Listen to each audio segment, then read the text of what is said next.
지능 IQ보다 감성 지능 EQ의 중요성을 강조했던 하버드 대학교에 다니엘 골먼 교수가 있습니다.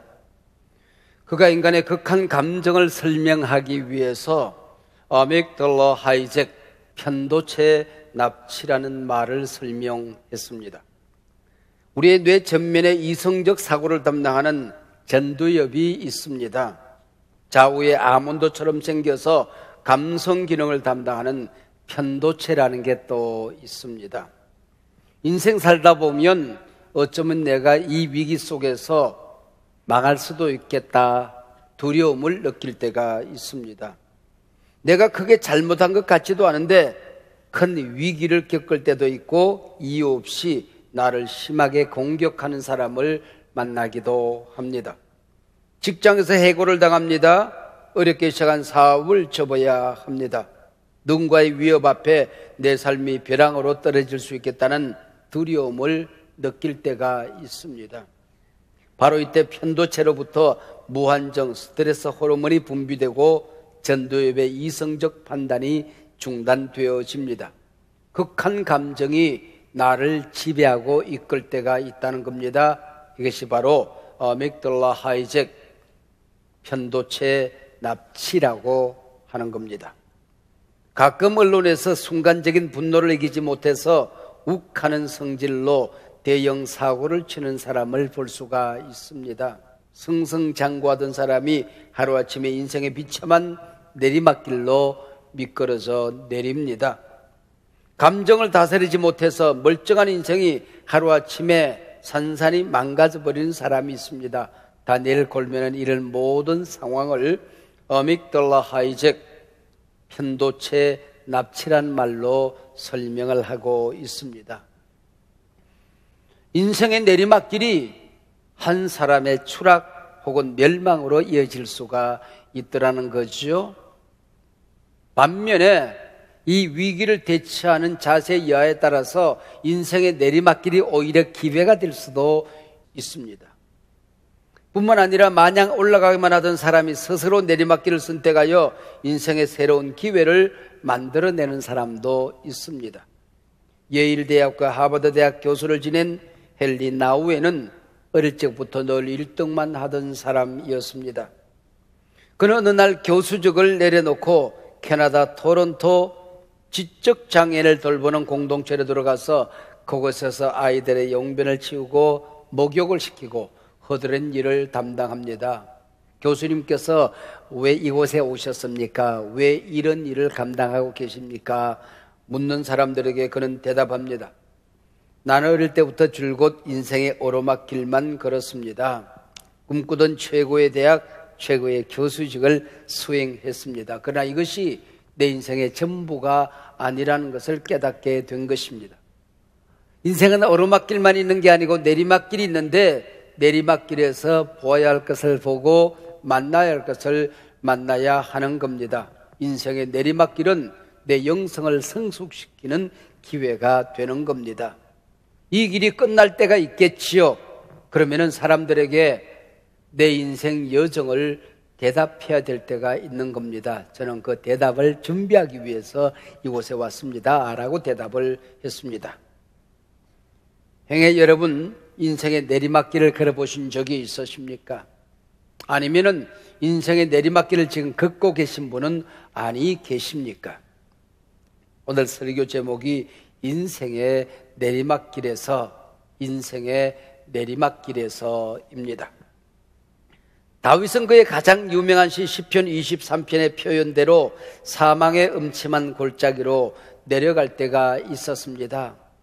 하나님의 사람들은 내리막길을 날개 없이 추락하는 것이 아니고 은혜의 밧줄을 타고 내려간다는 것을 알아야 됩니다. 마냥 위를 보고 목표를 향해 올라갈 때 보이지 않던 꽃들이 내리막길에서 활짝 웃으며 나를 반길 때가 있는 겁니다. 인생의 내리막길에서 무엇을 보느냐 여하에 따라서 그 다음 여정이 달라지더라는 것입니다. 인생의 내리막길이 있는 이유가 바로 여기에 있습니다. 다윗은 어린 시절 양을 치다가 사무엘 선지자 앞으로 불려옵니다. 이때부터 다윗은 수직 상승 올라가기만 합니다. 사람은 외모를 보거니와 나는 중심을 본다. 하나님으로부터 기름 부음을 받습니다. 전쟁터로 아버지 심부름을 갔다가 하루아침에 영웅이 됩니다. 물맷돌 하나로 적장 골리앗을 물리치고 국민 영웅이 되지요. 어린 나이에 사울 왕국의 사령관이 되고 왕의 사이 부마가 됩니다. 은밀하게 세자 요나단으로부터 세자 복장과 무기를 전해받습니다. 훗날 네가 왕이 될 것이다.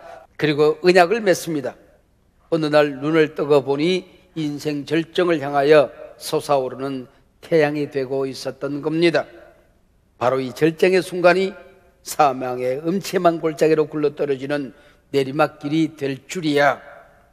올라가는 것은 잠시, 이때부터 다윗은 무려 10년 세월 고난의 골짜기로 미끄러져 내려갔습니다. 사울 왕이 10년 동안 쫓아옵니다. 순간순간 내 인생의 마지막이구나 싶은 위기의 순간이 연속됩니다. 그 두려움에 다윗은 아믹달라 하이잭 편도체 납치에 빠져들었습니다. 두려움을 이겨내지 못하자 당연히 붙들어야 될 하나님을 잊어버렸습니다. 신앙의 길을 잃어버렸습니다. 오늘 본문의 앞장 사무엘상 21장을 처음부터 끝까지 읽어보아도 그토록 부르짖었던 하나님 여호와라는 단어가 단 한 번도 등장하지 않습니다. 완전히 하나님을 잃어버렸습니다. 극한의 위기 상황 속에서 제일 먼저 생각나는 사람이 자신의 머리에 기름을 붓던 사무엘 선지자였습니다. 며칠 동안 쉬는데 이미 다윗의 피신 정보가 사울에게 들어갑니다. 도망길에 자신을 지켜주겠다고 약속했던 친구 요나단을 찾아가지만은 그러나 너는 꼭 왕이 될 거야, 힘내, 이 말 한마디가 전부였습니다. 도망길에 갈 곳이 없습니다. 춥기도 하고 배도 고팠습니다. 줄임배를 움켜쥐고 이번에는 성막 있는 높당 아히멜렉 제사장을 찾아갑니다. 이 성막에는 다윗이 골리앗을 죽이고 승진한 기념관이 있는 곳입니다. 다윗은 주저리 거짓말을 늘어놓습니다. 21장 2절로 8절을 읽어보면 무려 5가지 거짓말을 합니다. 그리고는 2가지를 얻어서 도망을 칩니다. 너무 배가 고파서 제사장이나 먹는 진설병 빵 5조각, 그리고 기념관에 보관된 골리앗의 칼 한 자루를 얻어서 나옵니다. 그 누구도 그 무엇도 의지할 수 없을 때에 칼 한 자루를 의지하여 자신을 보호해보려고 애를 쓰죠. 다윗의 거짓말 사건으로 아히멜렉을 비롯한 제사장 85명이 죽습니다. 높당 주민 어린아이 우양떼까지 진멸을 당합니다. 이런 와중에 다윗은 사울의 손이 미치지 않는 골리앗의 고향 가드로 들어갑니다. 거기서 정체가 탄로 납니다. 미친 체하고 대문짝을 거적거리며 땅바닥을 기어다닙니다. 수염에 침을 질질 흘리며 온갖 초라한 모습을 보입니다. 영웅의 흔적이라고는 찾아볼 수가 없습니다. 다윗은 인생의 내리막길에서 자신의 초라한 모습을 직면하게 됩니다. 하나님 없이는 내 인생은 이 꼴이구나 하는 자아를 발견하게 되는 것이죠. 낮은 자리에서 비로소 새롭게 하나님을 만나는 겁니다. 그 낮은 자리에서 하나님을 부르게 되는 것입니다. 자신의 인생 밑바닥을 적나라하게 본 다음에야 다시 한번 전능하신 하나님 이름을 부르고 그분의 이름을 송축하는 것입니다. 부르짖게 되는 것이죠. 이 땅에 피할 곳은 하나님밖에 없구나. 하나님만이 내 인생의 피난처가 되시는구나.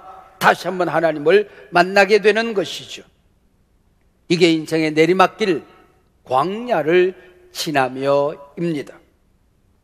왜 나를 깊은 어둠 속에 홀로 두시는지, 어두운 밤은 왜 그리 길었는지, 나를 고독하게 나를 낮아지게 세상 어디도 기댈 곳이 없게 하셨네. 광야에 서 있네. 주님만 내 도움이 되시고 주님만 내 빛이 되시는, 주님만 내 친구 되시는 광야, 주님 손 놓고는 단 하루도 살 수 없는 곳, 광야. 우리 가운데 지금 광야에 홀로 서 계신 분이 계십니까? 인생의 비참한 내리막길을 치닫고 계신 분이 계십니까? 스승 사무엘, 멘토 요나단, 당신 승리의 기념비 골리앗의 칼, 아히멜렉 제사장, 원수의 손이 닿지 않는 가드왕 아기스, 그 누구도 당신의 피난처는 아니었습니다. 우리의 피난처는 오직 하나님 한 분이었습니다. 광야에 서서 하나님을 만나는 겁니다. 인생의 내리막길에서 하나님을 다시 붙들기 시작하는 것입니다.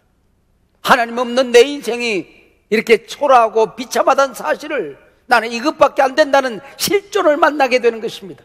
내가 왜 더 살아야 하는지, 내가 왜 더 건강해야 되는지, 내 남은 인생에 무엇을 해야 되는지 내 인생의 비전이 발견되어지게 되는 것입니다. 살아왔던 허황된 거품이 걷어지고 내 인생의 갈 길이 새롭게 보여지기 시작하는 것입니다. 프레이밍 효과라는 게 있습니다. 똑같은 상황, 똑같은 사건도 보는 관점에 따라서 전혀 다르게 보인다. 그리고 그 결과가 전혀 달라진다라는 이론입니다. 억울하게 감옥에 갇힌 두 사람이 있습니다. 한 사람은 땅바닥에 먼지를 핥으며 자신을 이 모양 이 꼴로 만든 원수를 묵상하며 치를 떨고 하루하루를 보냅니다. 그러나 한 사람은 작은 창문에 비치는 하늘과 밤하늘의 별을 세며 가족을 생각하고 꿈을 그립니다. 다윗은 내리막길에서 초라한 자신을 발견하고 지금까지 자신의 상성이, 성공이 하나님의 은혜였음을 기억하게 되는 것입니다. 두려움에 절망하던 다윗이 하나님을 새롭게 만난 다음에야 남은 생에도 하나님의 은혜로 승리하며 살 수 있겠구나, 두려움은 지나가겠구나, 이 모든 것 지나가겠구나, 새롭게 하나님을 만나게 되는 것입니다. 지금까지 자신을 보호해줄 피난처를 찾아 헤매던 다윗, 이제 자기 자신이 상처 입은 백성의 피난처가 되기로 결단하는 것입니다. 이것이 프레이밍 효과라고 하는 것입니다. 여러분이 지금 어떤 위기를 맞이했다고 할지라도 믿음 안에서 모든 것을 반전시키는 프레이밍 효과가 우리에게 있음을 믿으시기 바랍니다. 오늘 본문 사무엘상 22장 1절에 문이 열려집니다. 그러므로 다윗이 그곳을 떠나. 그러므로 다윗이 그곳을 떠나. 이 그러므로라고 하는 이 단어는 본문에서 굉장히 중요한 단어입니다. 지금까지 마냥 올라가던 자리에서 벼랑으로 추락하던 다윗, 편도체 납치에 가야말로 납치되어 살아왔던 잘못된 시선을 바꾸었다. 그랬더니 그런 얘기입니다. 이게 바로 그러므로라는 단어죠. 다윗이 그곳을 떠나, 여기 다윗이 그곳을 떠났다는 얘기는 단순히 지리적인 상황을 떠났다는 말이 아닙니다. 잘못 살았던 삶의 자세, 자신이 부딪힌 위기를 잘못 해석했던 해석, 관점을 떠났다 그 얘기지요. 마냥 자신의 위기만을 생각하고 상처받은 한 마리 사슴처럼 이리저리 피할 곳을 찾아 헤매던 그 자리를 떠나 상처 입은 백성의 피난처가 되기로 결단하는 것입니다. 내가 피난처가 되리라. 시선의 변화, 부딪힌 상황에 대한 신학적인, 신앙적인 해석, 내가 만난 광야의 이 위치에 대한 해설, 그리고 내가 부딪힌 위기, 내가 부딪힌 여러 가지 고통과 고난을 새롭게 해석하기 시작하자 모든 것이 새롭게 보이기 시작하는 것입니다. 없던 길이 보이게 되는 것입니다. 하나님이 보이기 시작하는 것입니다. 용기와 희망이 보이게 되는 것입니다. 어두운 땅에 빛이 찾아오기 시작하는 것입니다. 여러분, 이것이 바로 프레이밍 효과라고 하는 거죠. 그러므로 다윗이 그곳을 떠나 어디로 갑니까? 아둘람 굴로 들어갑니다. 아둘람 다윗의 피난처를 찾아드는 사람이 생겼습니다. 막내 다윗 때문에 생명의 위협을 느끼고 살던 부모, 형제, 가족들이 찾아옵니다. 사울의 폭정에 고난 환난당한 사람들이 찾아옵니다. 사사시대부터 잘못된 정치에 농토를 빼앗겨 빚진 자들이 찾아옵니다. 썩은 재판, 가진 자들의 억압에 상처받아 마음에 한을 품고 살던 온통한 사람들이 다윗을 찾아옵니다. 이 사람들이 400여 명 다윗 왕국의 기초 공동체가 되었습니다. 초대교회 다락방 120 문도와 같은 기초 셀이 되었던 것이죠. 이 깊은 동굴에서 임꺽정, 홍길동처럼 의적의 괴수가 될 수도 있었을 것입니다. 그러나 다윗 왕국을 세우는 하나님의 사람으로 그는 거듭나기 시작하는 것입니다. 보세요.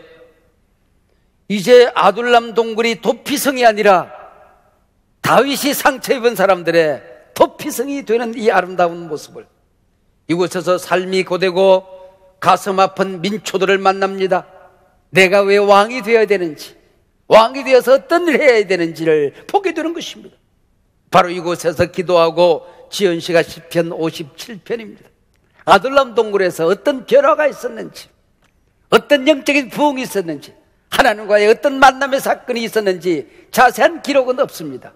그러나 이 본문과 오늘 시편 57편을 함께 읽어보면 여기에서 어떤 일이 있었는지, 어떤 영적인 큰 변화가 부흥이 있었는지를 우리는 짐작하고도 능히 남을 수가 있는 것입니다.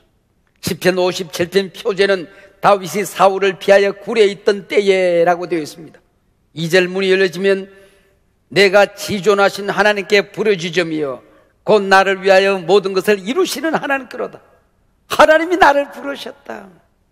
내가 지금 만난 이 위기도 하나님의 손 안에 있다. 하나님의 약속을 받았다. 그렇다고 한다면 이 약속 하나님의 손 안에서 이루어지고 말 것이다. 지금까지 만나지 못했던 이루시는 하나님을 만나게 되는 것입니다. 모든 약속이 깨어진 것 같습니다. 모든 상황은 위기 상황입니다. 눈에 보이는 것은 아무것도 없습니다. 적들만 우글거립니다. 그러나 이것이 하나님의 은혜 안에 있다면, 이것이 하나님의 약속이라면 하나님은 반드시 이 약속을 이루어 주실 것이다. 할렐루야. 이루신 하나님을 만나게 된 것입니다. 다윗은 인생의 가장 비참한 내리막길에서 이루시는 하나님을 만났습니다. 하나님 없이 자신은 얼마나 초라한 존재인지 실존을 보게 된 것입니다. 자신이 왕이 되어서 어떤 왕국을 만들어야 될 것인지 왕국에 대한 청사진을 만나게 된 것입니다. 인생의 내리막길에서 마냥 올라갈 때 보이지 않던 모든 것들이 내리막길에서 보이기 시작한 것입니다. 다윗은 이제 자신의 심장을 열어 제끼고 하나님을 찬양하기 시작합니다. 그 유명한 시편 57편 7절과 8절입니다. 하나님이여 내 마음이 확정되고 내 마음이 확정되었사오니 내가 노래하고 내가 찬송하리로다. 내 영광아 깰지어다. 비파야 수금아 깰지어다. 내가 새벽을 깨우리로다. 자신의 억울함을 호소하며 자신의 연민에 빠져 살던 이 다윗이었습니다. 자신이 이제는 이 연민에 빠져서 허우적거릴 존재가 아니라는 것을 알게 된 것입니다. 편도체 납치라는 동굴에서 빠져나와 이루시는 하나님과 함께 역사의 새벽을 깨우리로다. 역사의 빛을 보기 시작하는 것입니다. 내가 새벽을 깨우리로다, 이 말씀을 지금까지 저는 우리 성도들에게 새벽 예배 잘하는 말씀인 줄 알았습니다. 물론 새벽 예배 잘하면 하나님의 약속이 훨씬 더 아름답게 이루어질 것입니다. 그러나 역사의 새벽을 깨우려다, 이 말씀은 단순히 새벽기도 잘하라는 말씀만은 아닙니다. 모든 사람들이 길을 찾지 못하는 어둠 속에서, 모든 사람들이 방황하는 이 어둠의 세상 속에서 역사의 새벽을 깨우라는 하나님의 말씀입니다. 절망과 혼돈, 위기의 시대 속에서 너희 교회가 희망이 되어라. 너희 가정이 희망이 되어라. 내 기도가 희망을 만들라. 이것이 바로 역사의 새벽을 깨우려다는 말씀입니다. 한국교회는 선교 초기, 일제강점 고난의 시기, 독립애국과 신앙이라는 깃발을 흔들었습니다. 이 깃발 아래 나라 이룬 서름을 달랬습니다. 교회에 모여 대한독립 만세를 외쳤습니다. 선교 초기부터 한국교회는 희망의 깃발이 되었던 것이죠. 해방, 6.25 이후 가난하고 배고프던 시절 하나님 안에 있는 부요함, 성공과 번영의 깃발을 높이 들었습니다. 그래서 한국교회는 급성장했고 부흥되었습니다. 나라는 세계가 깜짝 놀랄 만큼 민주화를 이루었고, 그리고 경제 선진화를 이루어냈습니다. 이 급성장의 후유증을 지금 우리는 앓고 있는 것입니다. 이제 한국교회는 사회 갈등 시대, 양극화 시대를 살고 있습니다. 교회 침체 시대, 탈종교 시대, 교회를 떠난 젊은이들이 부지기수입니다. 이때 흔들어야 될 깃발이 무엇인지 발견하지 못하고 있습니다. 함께 어둠 속을 헤매고 있습니다. 오늘 우리 사회 아둘람 동굴 사람들처럼 환난 만난 사람들, 원통한 사람들, 분노에 치를 떨고 있는 사람들이 너무나도 많이 있습니다. 한국 사회와 교회 내리막길에 들어선 것만 같습니다. 성장하고 부흥하던 때 보지 못한 꽃, 내리막길에서 보아야 할 때입니다. 어두운 시대 세상의 희망이 되는 하나님의 교회로 거듭나야 할 때입니다. 상처 입은 사람들을 살려내고 교회는 새로운 희망의 깃발을 높이 지켜들고 온 세상의 희망이 되는, 온 세상을 널리 이롭게 하는 공적 복음을 우리가 새롭게 발견해야 합니다. 내가 예수를 믿었으면 내가 몸담고 사는 공동체가 희망이 되어야 하는 것입니다. 한국교회가 성장되었으면 이 어두운 시대를 밝히는 희망이 되어야 한다는 것입니다. 당신의 인생, 당신에게 주신 하나님의 뜻과 계획을 이루시는 하나님을 만나야 할 때입니다. 하나님 없이 이 민족은 아무것도 아니다. 하나님의 은혜가 없이는 한국교회는 아무것도 아니다. 하나님의 은혜가 없이 나는 아무것도 아니다. 우리의 실존을 발견해야 하는 것입니다. 인생의 내리막길에서 아둘람 동굴의 사람들을 발견해야 합니다. 6개월 가까이 계속해서 타오르는 호주의 산불로 10억 마리나 넘는 야생 동물들이 죽어갔습니다. 캥거루, 코알라와 함께 호주의 3대 동물에 속하는 웜뱃이라는 땅굴을 깊이 파는 동물이 있습니다. 저는 그 동물을 보면서 기저귀 찬 돼지 새끼 같다 하는 생각을 했습니다. 곰처럼 생기기도 했습니다. 코알라, 강아지, 고양이, 들쥐들이 자기 땅굴집을 찾아오면 자기 집에 한쪽 모퉁이를 흔쾌히 내어주고 함께 사는 착하디 착한 동물입니다. 이번 산불로 도망가던 연약한 동물들이 웜뱃의 땅굴집을 찾아듭니다. 산불이 지나간 자리, 웜뱃과 함께 불을 피하여 살아난 동물들이 부지기수였다는 겁니다. 이 소식이 알려지면서 연방정부나 국민들 모두 한결같이 누구보다도 아름다운 피난처는 웜뱃이었다. 우리 국민 한 사람 한 사람이 이 위기의 시대 속에 웜뱃이 될 수는 없을까 하는 것이 그들의 신문의 사설이었습니다. 이 위기의 시대, 우리 한 사람 한 사람이 아둘람 동굴이 될 수는 없을까?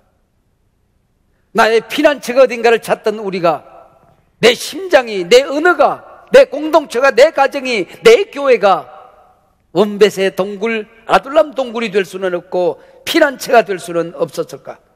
올라갈 때 보지 못한 꽃, 인생의 내리막길에서 보았네. 행여나 우리 가운데 광야에 서 계신 분 계십니까? 내리막길을 걷고 계신 분 계십니까? 여러분, 그곳에서는 이루시는 하나님을 만나야 하는 자리입니다. 지금까지 내가 상승곡선을 그리며 걸어왔던 내 인생 여정, 하나님의 은혜였음을 감사하는 자리가 되어야 하는 것입니다. 지금 내가 부딪히는 상황이 어떤 어려움, 어떤 위기라고 할지라도 지금까지 하나님의 은혜로 살아왔듯이 다시 새 길을 걷게 될 것입니다. 이것도 하고 저것도 했던 많은 인생의 사명의 거품들, 비전의 거품들을 걷어내고 이제는 맑아진 비전, 그 비전을 손에 움켜쥐고 하나님의 새로운 희망의 길로, 하나님 만드신 길로 걸음을 내디뎌야 할 때입니다. 올라갈 때 보지 못한 꽃, 내리막길에서 보았네.